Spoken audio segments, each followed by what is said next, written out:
adik-adik. Nah, adik-adik tadi sudah mendengarkan ya khotbah hari ini. Nah, sekarang Kakak Marissa yang akan bercerita tentang firman Tuhan. Nah, adik-adik masih dalam posisi duduk yang rapih dan dengarkan dengan baik ya. Nah, adik-adik, Kakak Marissa mau tanya nih sama adik-adik yang di rumah.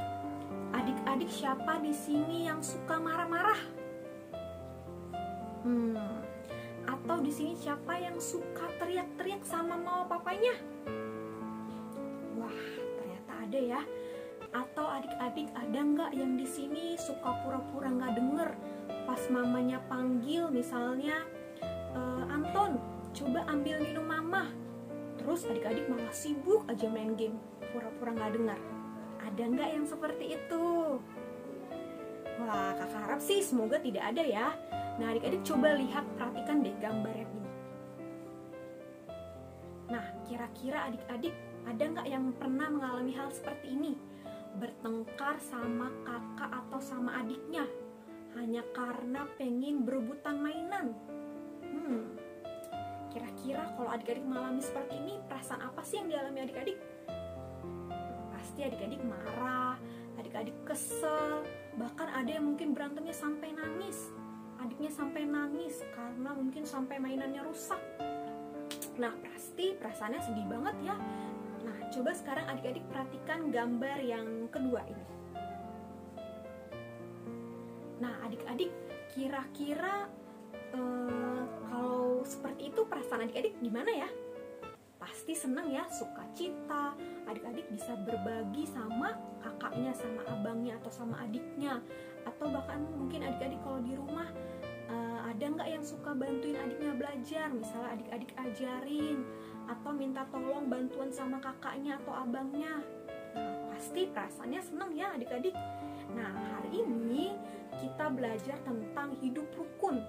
Nah, adik-adik, ternyata kalau kita hidup rukun, kita akan mengalami sukacita, kita akan mengalami damai sejahtera. Nah, ternyata hidup rukun itu baik dan indah ya adik-adik. Nah, adik-adik, ternyata kalau adik-adik hidup rukun, adik-adik akan diberkati oleh Tuhan. Tadi juga seperti dalam kitab Mazmur 133, diibaratkan seperti minyak yang meleleh dari atas kepala, lalu ke janggut Harun dan ke leher jubah Harun. Juga seperti tadi embun yang mengalir dari Gunung Hermon ke Gunung Sion. Wah, ternyata berkat Tuhan mengalir ke dalam kehidupan adik-adik, kepada keluarga adik-adik. Asalkan adik-adik hidup rukun sama kakaknya, sama abangnya, sama adiknya, sama mama papa juga, atau sama opungnya yang ada di rumah. Nah, adik-adik, ternyata hidup rukun itu indah ya adik-adik. Nah, terus coba kalau misalnya nanti virus corona udah nggak ada lagi, ketika adik-adik sudah bisa tatap muka pergi ke sekolah, adik-adik juga harus belajar hidup rukun sama teman-temannya. Kalau ada temennya minta tolong, adik-adik mau memberikan bantuannya. Atau nanti ketika kita sudah pergi ke sekolah minggu lagi, nah adik-adik juga harus hidup rukun sama temennya, saling mengasihi satu dengan yang lainnya, saling memaafkan, saling mengampuni. Pokoknya adik-adik belajar untuk hidup rukun kepada semua orang, kepada sesama, atau bahkan juga kepada lingkungan masyarakat, misalnya sama tetangga depan rumahnya adik-adik atau belakang rumahnya. Kalau adik-adik kenal, adik-adik bisa menyapanya, atau adik-adik bisa memberikan bantuan. Pokoknya adik-adik berlaku hidup rukun. Nah, adik-adik, ternyata kalau hidup rukun itu adik-adik juga akan mendapatkan berkat ya. Adik-adik mau dapat berkat atau mau dapat kutuk? Nah, pasti semuanya ingin mendapatkan berkatnya.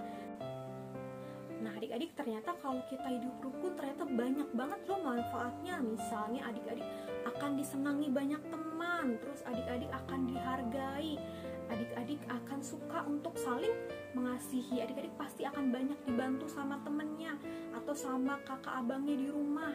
Nah, ternyata adik-adik kalau kita hidup rukun banyak sekali ya manfaatnya. Nah, makanya adik-adik harus belajar hidup rukun.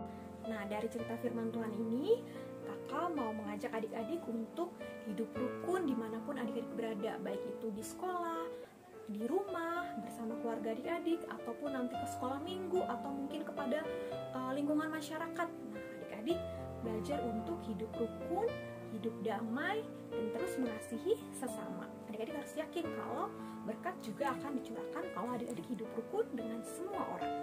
Demikian cerita firman Tuhan hari ini. Tuhan Yesus